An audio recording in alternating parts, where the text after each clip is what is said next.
You are now listening to the CarLifestyle Podcast. With host Seth Rose from Exotics Rally. T-NYC from CarLifestyle. Elizabeth White from It's White Noise. CarLifestyle. Welcome back to the CarLifestyle Podcast. We are joining you here from beautiful Las Vegas, Nevada, at the end of the SEMA show. And I'm here with my co-host, Elizabeth White from It's White Noise. Hey, guys. And T-Minus from CarLifestyle. Yo.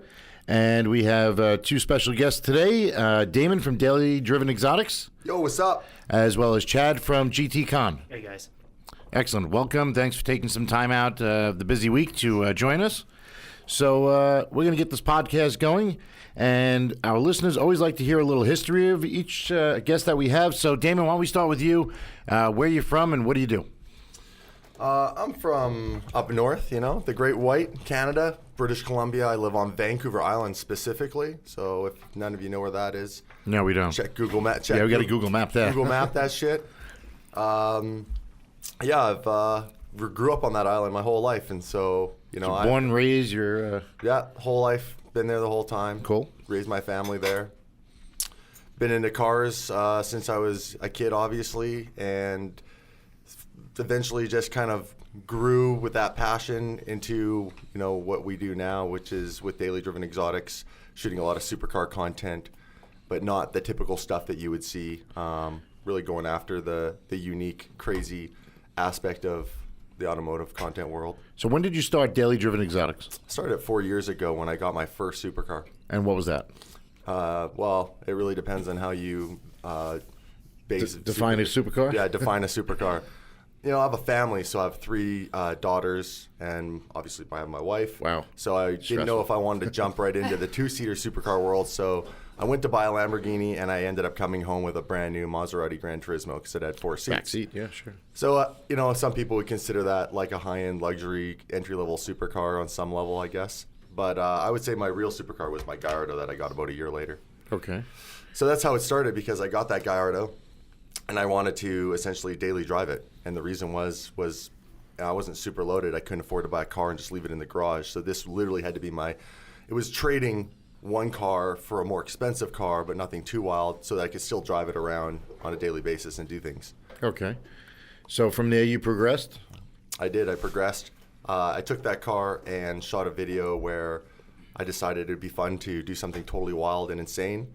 And I shot a video rallying it through the dirt in the middle of nowhere in British Columbia and on logging roads, basically sliding it and drifting it all over the place. So you just woke up one day and said, you know what, fuck it, let's go off-roading? Pretty much. It actually was an idea for a long time. I thought, watching Ewan Olsen, or some people know him as John Olsen, the Swedish pro skier, drive his cars in the snow, I thought, that's brilliant. I'd love to do that and take my car, being that it was a Gallardo, all-wheel drive, snowboarding stuff. Right. So taking it kind of off-road up a mountain to go snowboarding for the first time, I thought, it can probably take a beating on some dirt roads, and the video would be quite entertaining. And sure enough, it was. Went viral. How'd the car hold up?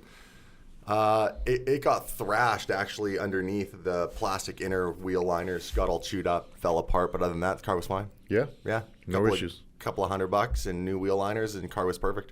Cool. Yeah, when you put it up for sale, barely used, right? Oh, yeah. That was actually the title. Garage kept, never driven in the rain. Never seen rain? Never seen rain. Tied down with baby diapers every day. That's right. Yeah. Hopefully the guy who owns a car in Alberta doesn't listen to your podcast. Yeah, I'd say so. You might get a knock at your door. Yeah. It's all good. I didn't resell the car. Somebody else did, so they take the heat for that. That's on them. That's on them. So you had the Maserati, you had the Gallardo. Yeah, the Gallardo. And then I went from that. Funny enough, the Gallardo was a car that when it ran right, it was great. When it didn't run right, which it didn't for me for about 3 months, it broke down 3 times in 3 months. It had an issue with the hydraulic pump for the E-gear. So when you open that door of a driver's side of one of those, it would prime. You'd hear that little electric pump. Right. And that actually had an issue with the actuator, and it would just stay on when you were driving and just burn out. And when that happens, you're frozen in whatever gear you're in, and you're done. So couple that with the fact that the Lamborghini dealership wasn't on the fucking island. Oh, can I swear? Yeah, you can say whatever the fuck you want. All right, cool. anyhow, I took the car, and I'd have to basically flatbed it over to Vancouver. So would you have to take like a ferry back and forth? A ferry and the whole 9 yards, man. So you're like on an isolated island? Not isolated. Oh, I just Googled it. I don't Size know. of Switzerland. You guys, okay. Listen, I live on Long Island. Time out. We need to all look at where I live Vancouver on Long Island Island, and it's like 100 miles long. So, is. No, Vancouver Island is literally, I mean, it's not exactly the same shape, but it's roughly the same size of like Switzerland. Oh, so you got take plenty, Switzerland, though, with. But there's no dealers there. No, I mean, the biggest thing we have is like a Porsche Internet. dealer or. Indoor plumbing? Okay, let's just get all the Canadian. We just got internet. It's, my phone's on dial-up. Yeah, no, I live in an igloo, and aside from my Gallardo, I have a dog sled. So Oh, really? Tell me about that. Yeah, let's hear it. tell me more about your dog sled. How many dogs? So no, yeah, I literally have to take this car off the island, and when it would break down, it would require a tow truck, and a tow truck would charge you. Oh, yeah, to go on not the just ferry, I'm mileage, sure. like ferry weight, and so a pain in the ass. before I'd even get the car to the dealer, I had a $2,000 bill, and that happened 3 times in 3 months. And the dealership, the first 2 times, couldn't figure out exactly what was wrong. They just kept replacing the little primary pump. Right. And so, of course, it would just happen again and again, and it was just really annoying, and I hated my Lamborghini, and Wow, that sucks. I was ready to burn it to the ground at the end. So now I drive a Ferrari, and it's been So amazing. you gave up Lamborghini? I did, for now. Wow. Yeah. I'm the opposite. Pardon? I'm the opposite. I went from Ferrari to Lambo. Oh, we switched. Wow. It's like wife swap almost. Yeah, I went from Ferrari Never to. want me to be I went from Ferrari to Audi. Audis. Drive it hard. So okay, so you got rid of the Gallardo. Yeah. And what was next? That was a period where I just really didn't want to deal with supercars actually for about a year. So I bought a E92 BMW manual and decided to Liberty Walk it. I had the first Liberty Oh, Walk really? I actually didn't in know North that. America. Yeah. Oh, cool. Yeah. White one. And then I crashed that. How did that That happen? I straight up crashed. How did that happen? In the rain, it was the transition in spring from obviously our winter to spring, and it started to rain a lot, and there was no more snow, and I decided to take the winter tires off, and I put the summer tires back on, and just with the camber and everything on that car, there was very little contact patch, and I went around a 30 corner that was banked, and the back end as I downshifted, and the Just took compression locked up the rear end, because I had the car programmed by my buddy back at home who does BMW stuff to basically just leave traction control off on that car all the time. So it just compression slid the back end, and what happened was when we built that car, those oversized wheels for the front end would basically hit the firewall. It didn't have its full lock anymore. So when I went to counter steer, I had very little steer angle, and it just basically slid me right into a ditch. And that was it. It was just really bad timing because when the car went off-road, it would have been fine if I just hit the ditch and there was nothing there. But I literally went into a ditch, and within 4 feet of the ditch where I went in was a culvert because there was someone's driveway. Oh shit. So I hit that doing only 30 kilometers an hour, but it ripped the entire front end off of the car, and it was done. So that was the end of that. That was it. And then I got totaled, into complete. Yeah, it was totaled. So and then we ended up going from there into my first Ferrari, which was a 08 430 Scuderia. Nothing like jumping right into that car. That's a hot car. And that car It's a great car to jump into, by the way. It is. And that's been the car that really led me to getting a second Ferrari, because that car was amazing in every single way. It was raw, yet it had some of the newer tech, because it was the first year they started putting things in like the bumpy road mode, the button you can push when you're in race mode to make the suspension. And the bumpier. transmission was intense in Oh, it was- comparison to The the F1. previous. Yeah, Oh. the F1 is just so crisp. Yeah. Yeah, so fast. Yeah. So I love that car, and eventually got into the dream car for me was always a 458. And that's kind of a really neat story if you want to hear that one. Cause So, Yeah, yeah, let's we're hear going to about get to that story, but tell us a little about Daily Driven Exotics. What does it actually stand for? What do you do? All right. It's really evolved. I mean, from day one, I didn't really know what I wanted to do with it. I mean, I came up with the fact that I wanted to do stuff with supercars, and I wanted a legitimate way to write some of it off. Being an entrepreneur, I knew it was smarter to build a business around my car stuff and enjoy the car scene while being active and trying to create something out of it. So at the beginning, I didn't really know what I wanted to do. I just knew I daily drove the car, so I needed a name for the company. So a buddy of mine was like, why don't you just call it Daily Driven or something? And then I was like, well, it's got to be more specific for a company. Daily Driven Exotics. Came up with the name. Started shooting some YouTube videos. Like I said, some of them went viral. And then it just progressed, like more social media apps came out. I learned about Instagram and other things, with Facebook. And it's evolved to the point now where I want it to be a media company. Okay. That will facilitate shooting, rare viral style videos in replace of ads for manufacturers. Gotcha. So if someone came to me, I could say, hey, we can create short, 1.5, 2 minute video that would be like one of our cars or someone else's cars I could get through the connections I have with dealerships. And we would basically create like a mini ad, like you see on YouTube, like kind of like what Ken Block does with Ford. Right. He does these Jim Kahana videos, but it's really promoting Ford. Correct. Yeah. Yeah, at the end of the day, it's the brand, right? I want to do it on the supercar level. So that'd be interesting. I want to get paid to thrash supercars, essentially. Okay. Yeah. Well, hopefully that's going to happen instead of thrashing your own. Let me tell you, there's a lot of interest. Like people are starting to get it now. Are you tired of thrashing your own? Oh no, I love thrashing my own cars. Okay. Yeah. So now you were going into your other car, which was what, the 458? Yeah, the 458. So the 458, a lot of the listeners may or may not know, has been a bit of a controversy or it's been out there in the public eye. Mm-hmm. You had this crazy wrap done to it, which was almost like a... Don't say it.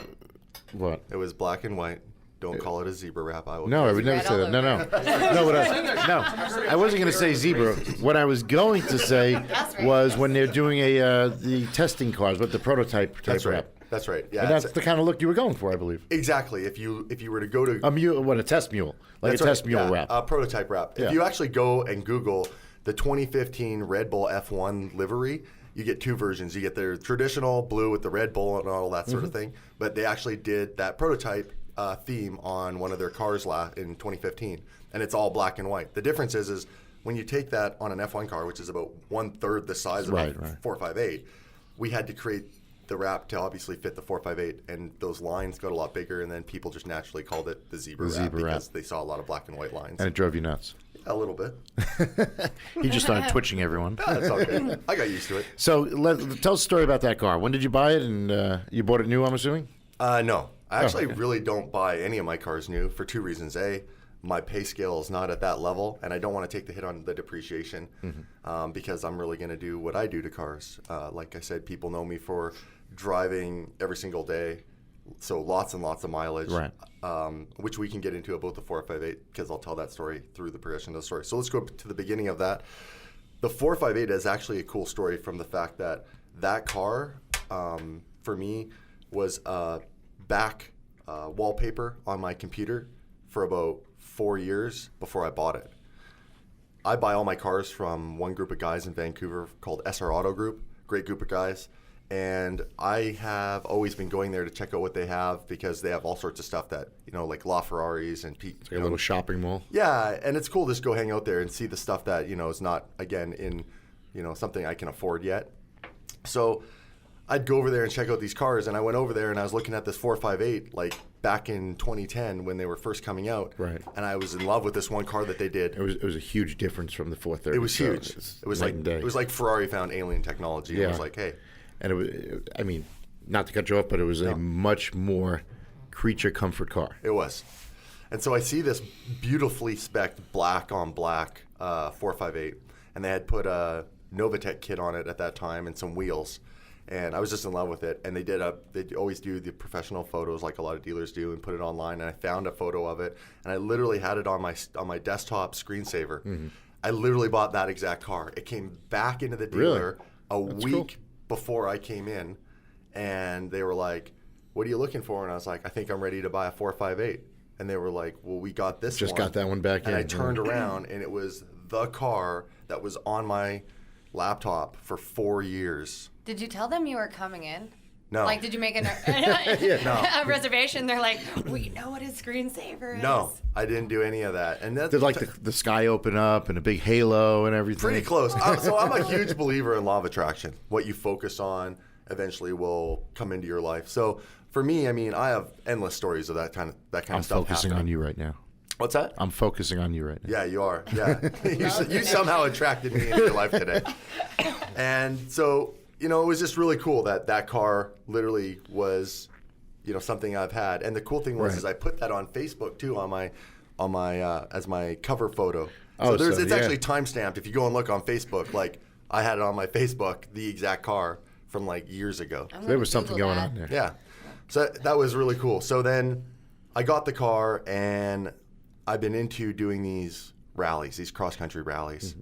And I started back with the Maserati. When I got that, I went all the way down to LA from Vancouver, drove down with my wife, and we participated in the first little rally, which, looking back, I don't know you can really consider it a rally. I think if anything's a one-day drive, it's more like a long car cruise. Rallies to Which me, one was that? Italian Stampede. Okay. Oh yeah. Yeah, and I met a whole bunch of That people. was Lamborghini Club of America, right? It was, yes. Yeah. And it was out of Fusion Motorsports at that time, and it was only Italian cars, so you had to have either a Maserati, Ferrari, or Lamborghini. I believe now they let just about anybody in, but I've never. I think they do. I think they changed. I think they changed their rules, right? But I've never gone back and actually done that one again because I started to do multi-day rallies, and I've gotten to the point where now I've participated in this last year's Gold Rush Rally, which was driving that 458 from Boston all the way to Los Angeles over the course of 9 days. And I highly modified the car specifically for that rally for the attention to promote daily driven exotics and to kind of get the name out there and the brand. So I think it worked out pretty well because that wrap and wide bodying the car and putting some genuine Ferrari race parts on made it very unique. And What wide body did you have on it? I had a Liberty Walk kit on that one, yeah. You couldn't really tell, though. That was the beauty of that Because of the wrap, right. Yeah. People. Well, that's why they wrap test mules in them, so you really can't see the lines. Exactly. So. Okay, so bring us up to speed on that car. Well, that car, unfortunately, back in August, just a couple of months ago, was in an accident and totaled. And it was during Monterey Car Week. So you can imagine it got a lot of publicity real quick. Yeah, even bad press is still press. It is. And the way it, So why don't you bring us through the whole What process? happened? Yeah. What happened? Yeah, Everybody- let's get into it because no you know one what, a lot really of people listen, there was a lot of posting online. I saw a lot of it. People were like, "Oh, you shouldn't be driving like an asshole," and all this other bullshit. Oh, typical, rich kid, spoiled rich kid. Yeah. And the truth of the matter is, you're not a typical spoiled rich kid. You work your ass off for what you do, just like I do. I come from humble, beginnings, and it's always nice to hear these stories and to kind of clear up the fog. the air. Yeah. Yeah. Well, yeah. So, first and foremost, I'm not rich and loaded. Just to touch on that real quick. I mean, I literally make sacrifices in my lifestyle to have these cars. For example, where I live, we don't live in some like $1 million home. I live in a very humble home. It's a one-car garage. It's just suits us and our family. And to top it all off, I don't even own the house. So when people are like, "This guy must be loaded. He's got Ferraris." Blah blah blah. It's like, no, I don't have the four houses. The internet paints a different picture. Just like on my, I tell this all the time. On my Facebook, if I was to post right now, I'm looking to get a new daily driver. What does everybody think? People start saying, "Get a Wraith. Get a Phantom. Get a Veyron." I'm like, are you fucking out of your mind? I'm like, you're sick. No, I'm talking about like, should I get like an Infiniti Q50 or something? That's a good car. Not gonna lie. No, it's a great car. Oh, you don't even have to tell me that story because the car's now written off. When I say to people, I'm gonna obviously look for a new daily driven exotic car, Tire Slayer. I get everything up to the LaFerrari. Yeah, I saw the get a Ford Wira. GT. You know what a LaFerrari's worth? I mean, like in Canadian, it's like $1 billion. Oh yeah, I'm sure. And daily driving that? Oh yeah. I actually was just sitting in one at SEMA. This guy owns one, and I literally don't even fit in the car. Even if I had the money, I wouldn't buy that car. I just don't fit in it. People just recently started fucking with me because I bought a Ford Focus RS, and they're like, "You driving a Focus?" I'm like, "No, I'm driving an RS." They're like, "No, you're driving a Focus." Yeah. I'm like, "Really?" Well, it's funny. So, don't get it. I mean, we go back to the Monterey story, and it comes down to the car gets hit, and I think that's the first thing is that people don't realize that the car was hit by another car. Right. It wasn't me doing donuts or acting stupid or anything like that. It was just being daily driven. It was literally, It was just we were just on, actually, Chad was my co-pilot during that. He was in the car when we were hit. Okay. We were just on our way actually to a Whole Foods to pick up some groceries and Your grocery getter. my grocery getter. So you were on a rally. Or was it a drive? It was just a cruise. Just a cruise. It was like an A group of organized people, organized cruise. organized cruise where a bunch of us just got together to go do like a hot lap around the outside skirts of Monterey and then end up for a lunch meet somewhere, I think, over near Laguna Seca to watch some of the historic racing that was going on. And then it was a lot of traffic. Well, it was this situation. We all left together as a group. We hit a red light. I ended up at the front of the pack. And so Chad and I were then, in essence, if you've been a rally driver, you're now kind of navigating the rest of the group. Mm-hmm. Everybody follows the lead car. Sure. And so we're driving. Whether you're going the right way or not. The wrong way, yeah. Exactly. And so, you can get in these situations where if you miss a turn, you got to slow down, pull over, go down to the next street, turn around, and the whole crowd has to You turn got around. like a $10 million U-turn it's like this choo-choo train effect, right? So we're driving down the road, and Chad and I understand the importance of us leading this group. It's a duty now. Yeah, and we're just cruising down the road, and this side road comes up. You got to picture this. I got to paint the picture for you. We're driving in the outskirts of Monterey, so we're like out in the farmlands. So it's like flat, and there's like just rows upon rows upon rows of just this farmland. And there's not a lot of roads. We're on this one road, and this one road to the right turnoff is approaching. And so I slow down naturally, and I say to Chad, is this our turn? Can you tell me what the road's called? And he's like, yeah, the road's called this. And I'm like, can you read the street sign? And he's like, no, I can't read it. And I'm like, okay, well, let's get closer. And by the time we got, into the intersection and we could read the street sign, we were too far to commit to turn to the road to the right for many reasons. So I went to speed up, and someone tried to go around me, thinking that I had just slowing down. So it was just somebody trying to overtake you. Yeah, someone trying to overtake me. And what ended up happening was when I went to speed up after realizing we couldn't make the turn, I narrowed the gap that they thought they had to get in front of me, and they clipped my front end and ripped the whole front end off because they were moving quick. Wow. Lack of experience. It was a younger guy. I won't get into too much of it. Worst part is believe this or not, he's a huge fan of daily driven exotics. Come on. I kid you not. He was wearing my hat, and really? He spent an hour the day before at Exotics on Cannery Row. What kind of car was he in? I'm not going to get into that because that's too descriptive. Yeah. That's fine. But what was he? Do you think he? Do you think he was chasing you down or? No, I don't think so. But I think he was. I think the intention was, he did want to stay close to the car because he had that connection with it. And I really felt for him. He's a younger guy. Shit happens. Live and learn. So that was why at the scene. I mean, Chad and I were like, people were like, "Are you devastated?" Now, in the moment, I was kind of like, "Yeah, of course." I spent a year and a half building this car and creating, all this money, creating it, and it took a lot of time and effort to design it and understand it. Anyhow, but in that moment, you're just grateful that no one's seriously hurt. Right, nobody got hurt. That by a couple of feet hitting a different, down the door more, it could have been a very different outcome. Yeah. All right, so nobody got hurt. No one got seriously hurt. And listen. And the car's toast. At the end of the day, you have insurance. I have insurance. Yeah. That's a whole nother fucking story. Yeah, I'm sure. So, bit of a shit show, but at the end of the day, I'll get another car. What's in the works? That's probably the number one question I've gotten at SEMA from everyone. What's who next? Has any idea who I am? 4 people have asked me that. No, I'm just joking. So, Damon. I've been thinking everything from, getting the replacement to a 458 being just elevating that to a Spider or something.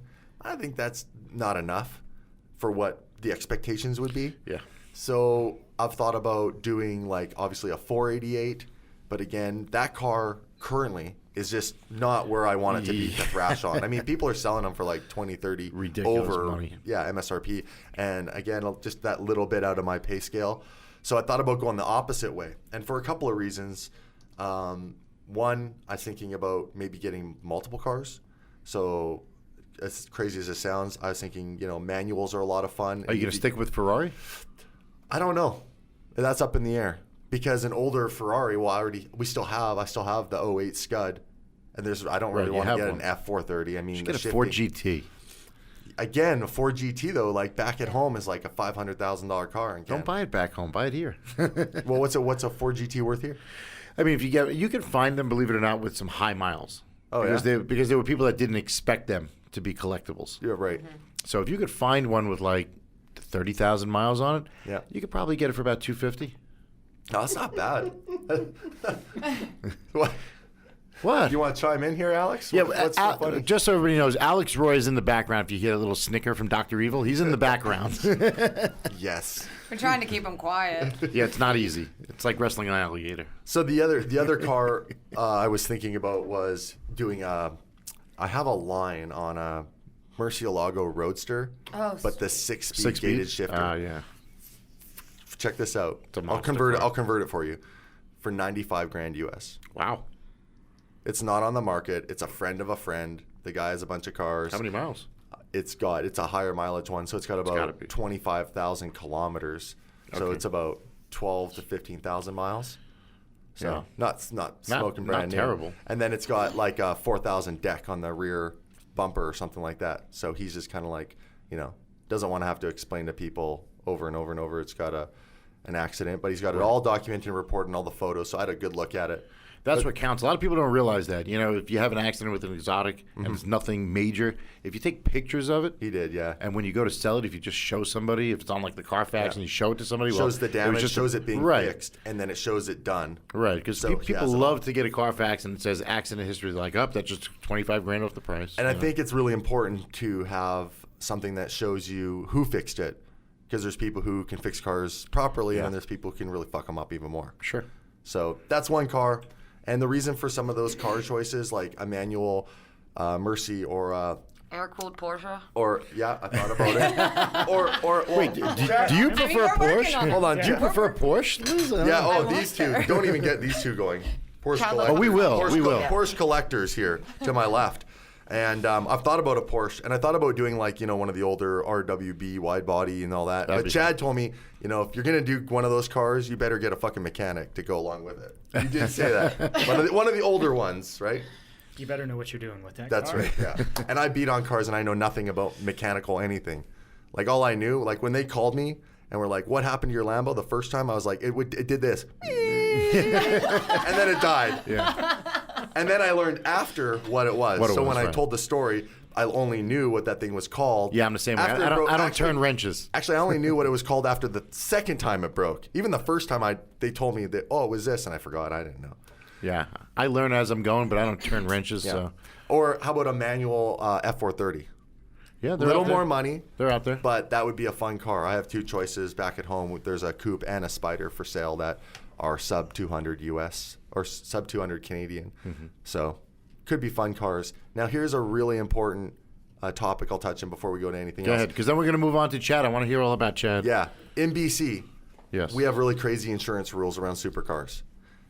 We had back in 2009, 2010, the Canadian government basically would allow anybody to move to Canada for about $750,000 if they bought into a business that employed more than 4 Canadians.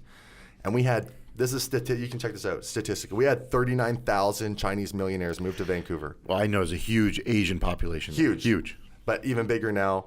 And we have a whole whack of, no joke, billionaires. And the short version is their kids who are 16 to 20 years old that go to the University of British Columbia get bought $500,000 cars instead of Honda Civics. So if you ever come to Vancouver, you will see all these supercars. But 9 times out of All 10, kids. they are kids, Chinese kids, which is fine.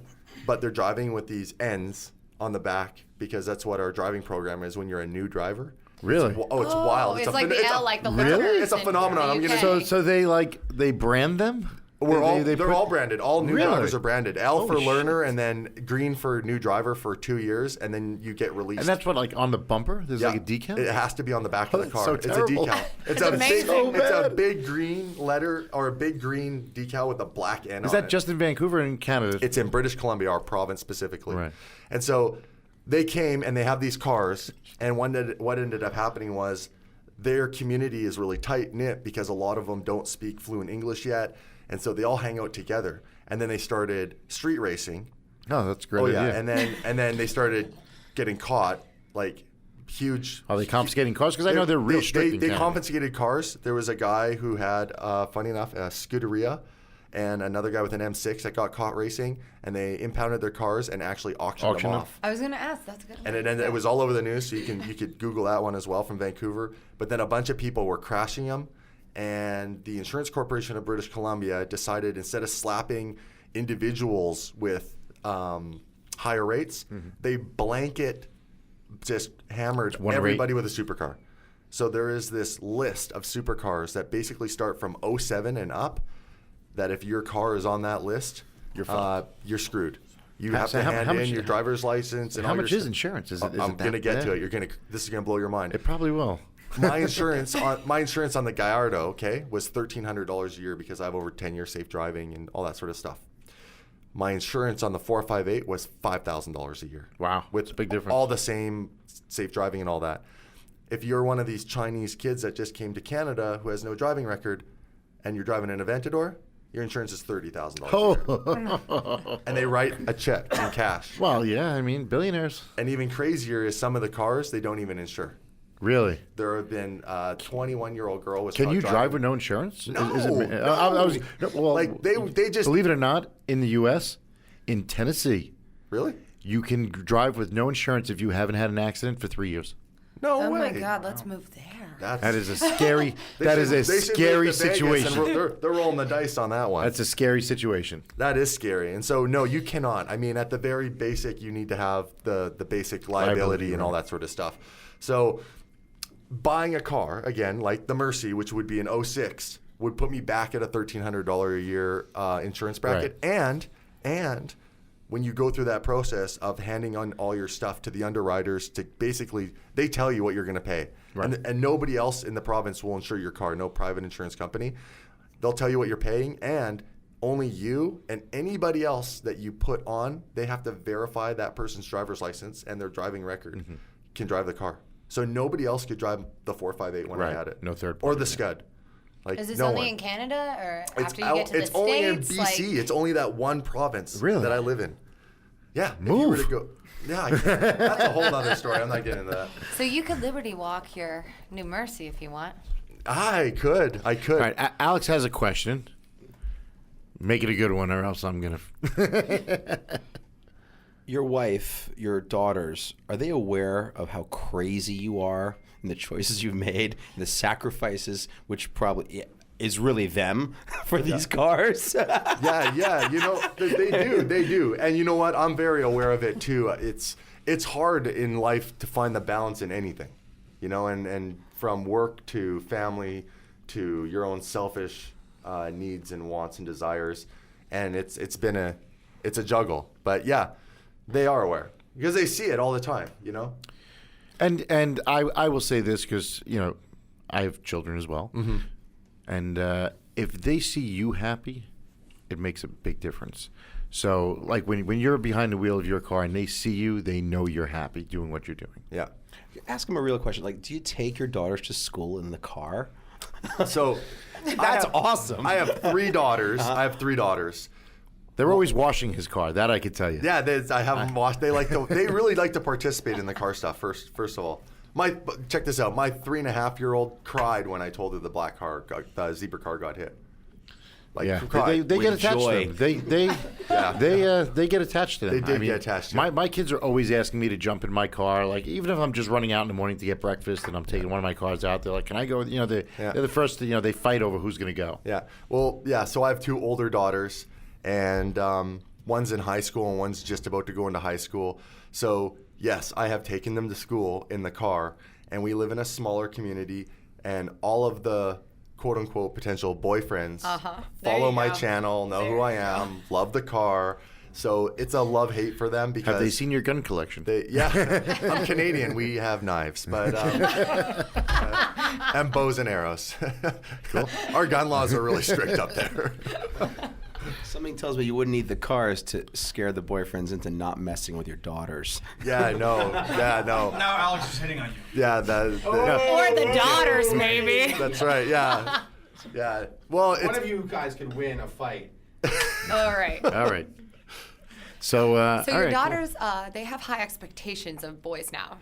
They do. Okay. They do. In fact, Mia, my oldest daughter, came home one day and was like telling me all about how she was talking to this one boy who was trying to talk to her about my car and stuff, and he didn't know what he was talking about, and it really bothered her. That Did she put him in his place? He didn't know the facts about the Ferrari and that sort of stuff. You better watch out. Said something about how like. So he was like a real poser. Well, he was like, I don't know, watched too many Fast and the Furious movies and was like, so does your dad double clutch? And she was like, it's a fucking F1 gearbox. Are you kidding me? That's great. Like, Good. no, you pull the paddle. That's it. You don't even have to take your foot off the gas. Well, you're definitely raising them properly. Yeah. So, yeah. All right, so let's get to Chad for a little bit here. Absolutely. Chad, welcome to the podcast. Thank you. You have a company called GTCon. I have a new company called GTCon. What is GTCon? Tell us. So GTCon is going to be a new event, July 13th through 15th at the Anaheim Marriott in Southern California, 2017. And it is an event for the car community. So the easiest way to sum it up is it's Comic-Con for car people. I was just going near you, but yeah. Yeah. You beat me to that one. So my goal is... But nobody's dressing up, right? I mean, Don't. Very Race likely, suits. probably. I hope so. Alex probably will. He's dressed up right now. yes. No, so I saw a gap in the car community because there's a lot of events for car shows and that are really about the cars, but not a lot of events that are about the community and connecting people who are influential in the community, who are people that are really connected with car manufacturers, with fans, with the general car scene. And I wanted to build an event that brought all of those elements together. So brought the fans together with automotive influencers like yourself, like Alex, like Elizabeth, like Damon, and bring everybody together in one place so that everybody can enjoy each other's company, have some panels, share some stories, have some keynotes, have a lot of fun entertainment, and bring some really cool cars. So how many days is the event? It's going to be 2.5 days. 2.5 days, and this is in Anaheim, California? It's in Anaheim, California. And when is it? It's July 13th through 15th, 2017. Wow. And And how's it going along so far with the planning? Planning's going well. Do you have manufacturer support? We will have manufacturer support. I've talked to a few. I can't announce anything Right. yet. But there's going to be a lot of announcements between now and the end of the year. And by the end of the year, we'll have tickets on sale. And tickets will be on sale from about January through June 2017. And is this indoors like a convention center, or? It's going to be indoors with a little bit of outdoor activity. If anybody's familiar with Anaheim and the Anaheim Marriott, it's right Not at next all. to Disneyland. And it's right next to the Anaheim Convention Center, next to Disneyland. It's a great space, a lot of open space, both outside for some fun car stuff and inside for So you'll have cars indoors as well? cars indoors and outdoors, yes. I have to check that out. And on the ceiling. And hanging from the And ceiling. wherever I can fit them. Yeah. May have to check that out. Yeah, that's and gonna so be yeah, crazy awesome. the whole idea is just to connect everybody because we have events like SEMA, which we're all attending this week, but those Yeah. are industry-only events. There's not a lot of time to sit down and listen to Damon's stories, listen to Alex's stories, meet them, shake their hand, get an autograph, a picture. That really doesn't happen at a lot of events unless you happen to randomly show up at a car show. Or bump into them. Or literally run into them like Damon's known to do. So how did you come up with this idea? What's your background? So my background is e-commerce and digital media, and I'm a huge automotive enthusiast and car collector. And He's I've biased. So it's only Porsche. It's only Porsche? It's All only right, Porsche. because we're going to get to that next. Yeah. That's awesome. Yeah, so so with my background, I just saw a gap in the market. Basically, there's events out there like VidCon, which is really for the YouTube community, but it doesn't really address anybody who's in the car community, and the audience. Right, car community specific. Yeah, the audience is very different at VidCon, and there's a lot of car events that are really just geared towards cars. And, we all know that sitting around and telling stories is probably the best thing about these events. And so Yeah. I want to create that And you can environment. repeat them over and over and they never get old. Yeah, exactly. Or we could So- podcast them and they'll be there forever. Absolutely. So what do you drive, and what do you said you had a car collection? Yeah, so I'm a Porsche guy. Is this Damon just fell back like this is going to take a while? He's got a lot of cars. Cool. Yeah, so Let's hear about him. much like Damon and yourself, I grew up with a very humble background and have been in love with Porsche since I was young. But also, my dad was a car guy, and he was a Mopar guy. And so my first car growing up was a beat-to-hell 1969 Dodge Charger that I bought when I was 14 with my dad for $1,200. And my dad and I restored the car.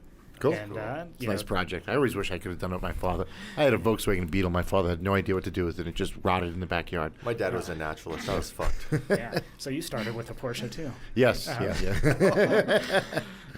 So that kind of started my life into cars, and ever since I was younger, I've always been into Porsches. And I told myself one day I would own a 911, and in the late 90s, I was able to buy a 1975 911 Carrera, which I wish I still had. Yeah, I paid $8,000 for got it. a couple of those.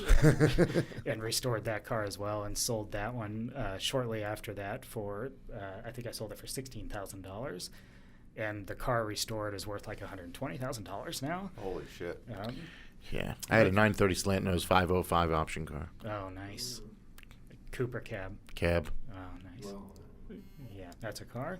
So that kind of started a slippery slope for me into Porsches. And, I've owned a lot of GT cars. I'm kind of a track rat. I like to spend a lot of time at the track. So I have a GT3 RS.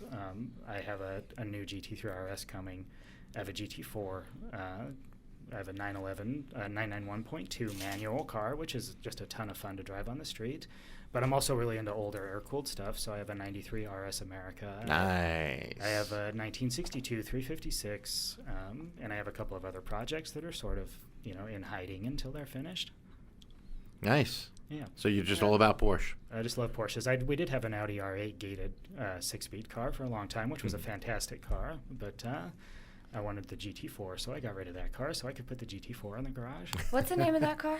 Yeah, can you touch on? Yeah. We were going to the same place. I was going to say, can you touch on some of the really cool personalized things that you've had done to your cars? Yeah, so the GT4, which is really my wife's car, not my car. My wife is a total badass. Yeah, my wife's a total car chick, and That's awesome. she goes to the track with me. But we named the GT4 the Badass Unicorn.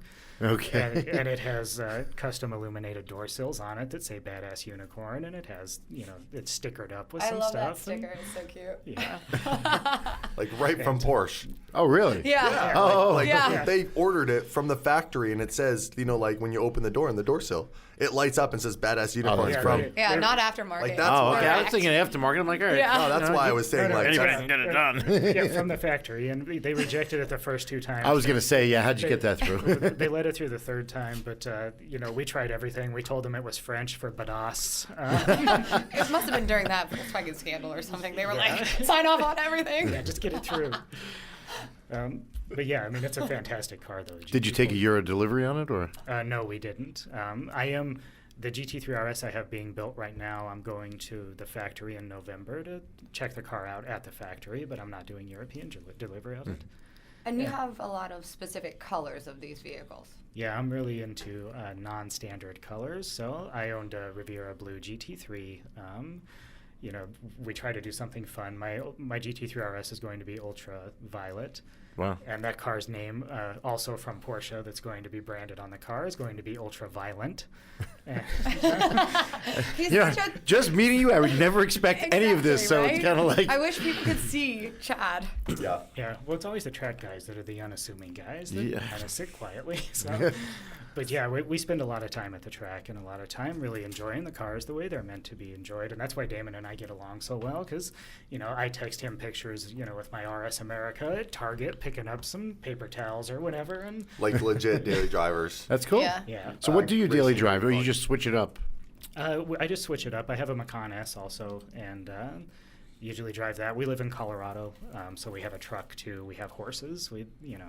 Just depends on what's going on that day. But I try to just rotate with all of the cars and drive whatever feels good. That So do you have day. like a big barn with all these cars? I have a house. garage that fits most of them. That's and then awesome. Some of them in I'm storage. jealous. And, yeah. Totally jealous. Wait, on a lot of roads in Property's too Colorado, you expensive have by to me. put chains on your car. Oh no, you don't. That's Oh. just if you're driving through the mountains when it's That's like snowing. Aspen, right? Yeah, Colorado, I think, has the most sunshine of any state in the U.S. And even when it snows in Colorado, the snow goes away after a couple of days, so you're able to drive your cars, which is why I drive them year-round. Where's that accent from? I'm born and raised in Colorado. Sounds Canadian though, no? It's probably from hanging out with Seriously. Dan. Yeah, Does it it's sound rubbing off. Does it sound like that? Or I don't know. That's all right. After a while, I go home and I sound like I'm from the States. you don't. Yeah, my- you my- don't sound Canadian. My friends are like, No, I think you sound Canadian. I have a few things that I say. You know what I get a lot? People always want to label me and say I'm saying a, but I'm not saying A. I actually say hey a lot. Hey. Like, hey, what's up? Or hey, like, hey, did you know? And people, I think they take it as just They A. they want want to to hear hear it, me yeah. say, yeah. So, Right. anyway, Wait, so in Colorado, we're all going to be there together. we are. In We January. are going to be there together in January. What's in January? I started my own little rally. You don't tell anybody about it? What's it called? It's called Snowball Rally. Alex Roy, can he just... Seriously, Alex, get your own fucking podcast somewhere else, okay?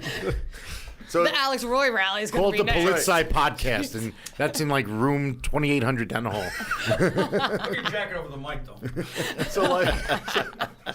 so like Chad and GTCon, we see these gaps in the industry that I felt could be filled, and bring people together and things like that. And one of those gaps was the gap between all the rallies that happen in summer till the next summer, and being that So obviously it's January. that's right, January. So it's winter. So Okay. it's, as far as I understand it, it's the first ever winter-driven, like, modern supercar rally. And the requirements are all-wheel drive? No, the requirements are you've driven at least more than 5 times in the snow, and your car comes with snow tires. So where does it go? From where to where? I'm interested. I got to So hear this. we start in Lake Tahoe at the Ritz-Carlton. Okay. And we'll do like a meet and greet that evening, obviously. The following morning, we'll do the traditional driver's meeting, and we're going to go from Lake Tahoe to Vegas. And the reason that almost every rally has Vegas Does in it that at some route, point yeah. is it's the only connecting point to those other states. It's also Sin City, so. Yeah, exactly. So we're going to have some snow, and then there'll be some lower elevations for the most part of the rally where there won't be snow. So it's not like the whole rally snow. But it's also only going to be a very small group of people. It's only 20 cars. I wasn't looking to make some So you're big- booked already? Yeah, it's thanks. a done deal. The rally sold out. Cool, Sold thanks. out in a couple Appreciate of weeks. that. Yeah, no Okay, worries.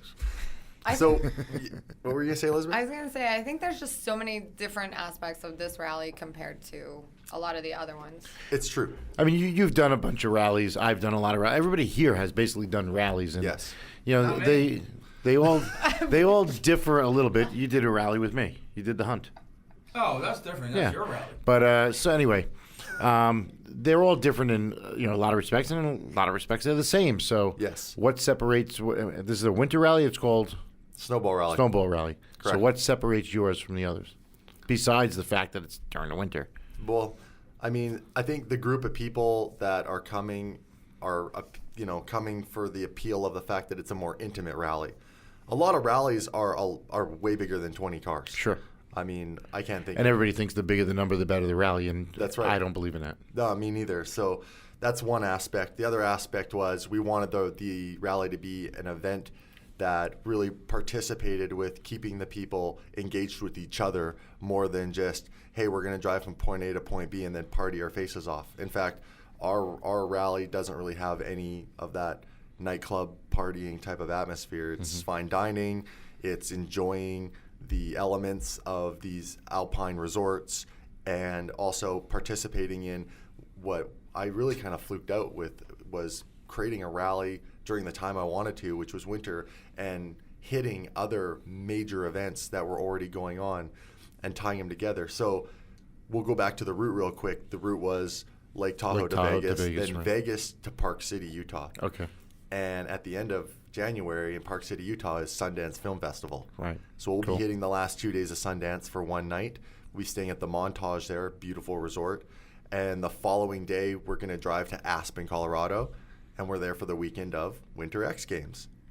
Cool. So This is super exciting. We're there. You're Yeah, that's taking awesome. advantage, really, of what's Of happening. What's right, already everything happening. around, which is a great idea. Yeah, and it then- makes planning a lot easier. it does and it doesn't. Right, because there's still logistics behind it all, and There plus, is. all these places are probably packed in order to get hotels. That's where I and was to gonna get go food next. and all that arranged. Yeah, your leverage to negotiate a better contract Yeah. is out the window when the hotels sell out anyhow. right. They're like, So- we don't need you. It's been really hard in the sense that even trying to get a place that I wanted, which was higher end, and in alpine communities, there's only maybe 1 or 2 5-star resorts. So to try to pick between those two, and then on top of that, talk them into only giving me a one-night stay for like the montage. One-night one-night stand. Yeah, that contract was a hard one to negotiate. A few drinks involved, but they did that for us, and that's really cool. And then we go to Aspen. We're actually in Aspen for 3 nights. So the interesting thing, you go, well, that's not, now you're not driving. We're not driving on public roads. I went and we managed to rent the Aspen Motorsports winter racetrack for us, wow. which is the same one That's cool. They have Lamborghini's Winter Academia is done on, that they do. So our participants will have the morning of Saturday and Sunday to bring their vehicles out and safely slide them around a nice wide racetrack. That's cool. For a couple of days. And you know, Aspen, the X Games don't start till the afternoon anyhow. So then we do a lunch and hit X Games for the rest of the day. And they have concerts and everything. So we're going to see like the Chainsmokers on Saturday night. And then on Sunday night is G-Eazy. And then we got VIP passes and get to meet the Super Pipe Builder and all that cool stuff. Meet the athletes. So it's 20 cars. 20 cars. So roughly about 40 to 50 people probably. It's 35. We have a couple of people who aren't going to bring a co-pilot. Mm-hmm. They just want to come solo. Cool. Yeah. So what was your, just out of curiosity, what was your price point of the rally? It's $5,500. Oh, that's not bad. I think we're celebrating a couple birthdays that month too, right? We are. Yep. Yeah. It actually ends on my birthday, which is random, kind of random. Who else? Birthday? I have a January birthday. Yeah. What's the day again? No, it's the 7th. The but 7th. I mean, why not? You only Oh, turn, yeah. You only turn, 30 once. I'm passing into that next I thought you were era. 27. So what kind of cars are you expecting for that rally? Oh, well, I can tell you because I already have the roster. What do you got? I have some really cool. Here's what is also different about this rally is we have some really cool people coming, in the sense that there are some automotive content creators coming, in basically support of GTCon. Chad beside me, we made this deal where I said, hey, I got these guys that are interested. They have really big YouTube channels. Why don't we line something up where GTCon works with them, because you're going to want these guys at GTCon. Right. They're going to want to be at GTCon. And this is a great lead up to doing something very unique that could create some cool publicity. So Chad sponsored the Stradman, James Condon from, actually he's from Park City. And then Parker from Vehicle Virgins is going to be his co-pilot. Oh, wow. And I mean, Parker from Vehicle Virgins, I mean, if you don't know who he is, I mean, he's got 440,000 subscribers on YouTube. He's no joke. And same with James. James has 167, probably 170,000 subscribers on YouTube. So Which are pretty decent numbers. Pretty decent numbers. So those guys are coming, and they're coming in. James just recently put a ski box on his Gallardo. So he has a manual gated Gallardo. That's coming with the ski box. We have an SLS Gullwing coming. Mm-hmm. We have 4 different McLarens, a few 570Ss. We have a 12C. We have a 650S. We have about 3 or 4 Porsches. So, yeah, we got the legit supercars, and then we have a couple of people with like Cayenne turbos. We have a G63 coming, and my buddy Ernie Salzar, who's the manufacturer of Rhino utility trucks, the crazy looking those armored massive trucks. ones. Yeah. He's bringing the Rhino GX on the rally, and he manufactured the Rhino XT, which is based on a Jeep chassis, but that was actually just recently in Fast 8, the movie, and the actual vehicle that was in Fast 8, he's gonna probably bring that as well. So. And what are you bringing? That's a good question. Might be that Murcielago Roadster that I'll drive with no fucking top on and a pair of goggles in the snow. Because that's just how I want to roll. That's how you want to roll? That's how I want to roll. A bunch of fur. But I won't do real fur because Chad's wife would kill me. Robin, they're huge animal lovers, and I respect that. We don't do the animal thing, so we're going to do fake fur, whatever that's called. Faux fur. Faux fur.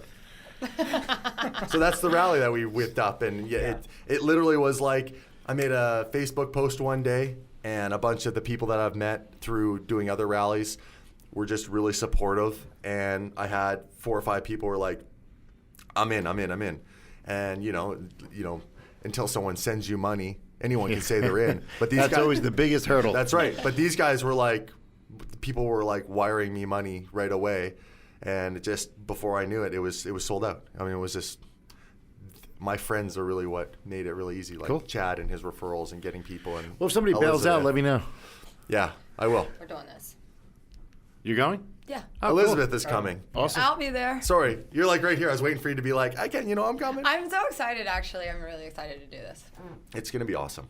So that's what makes it different is the people who are coming as far as the powerhouse, media people and, just different events and winter shit.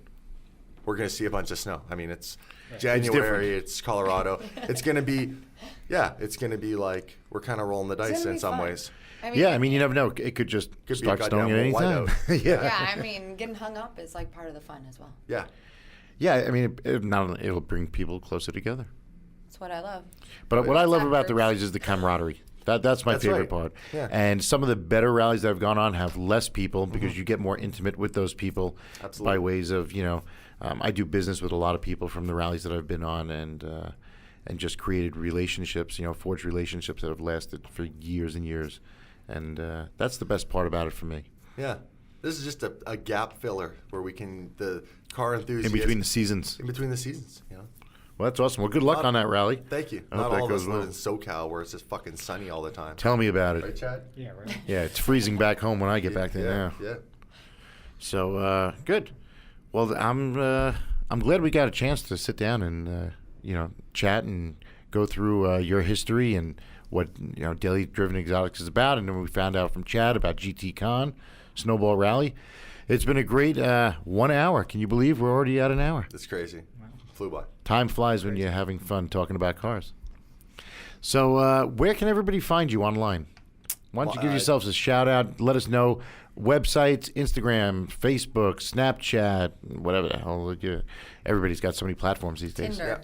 It's Grinder. Grinder. Alex.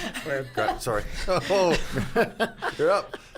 You can go to gtcon.com to find out more information and link to social and sign up for the newsletter, and we'll let you know as soon as tickets go on sale and keep you informed of the event. So gtcon.com. Okay.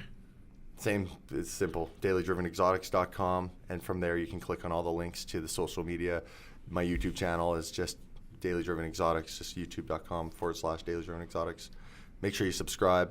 That's really important. I think a lot of people watch YouTube, all day, every day, and they don't understand the value in the content creator, supporting them with that subscribe button. It takes 2 seconds. At no cost to them. At no cost. Won't cost you anything and it won't change what you're doing. Exactly. Liz? Where you can find me? Sure. Right here. Right here, live from Las Vegas. But you can find me, it's White Noise, on every platform. T-minus? You already know. T-minus. T-minus NYC. And I can be found at Exotics Rally. That's on Instagram, Facebook, Twitter, and Snapchat. So, again, thank you for joining us and taking time out of your busy schedules out here at SEMA. I know it's tough because we're all going different directions trying to get everything done. And we look forward to speaking to you guys in the future. Thanks for having us. Thank you. Thanks, Chad. Car Lifestyle.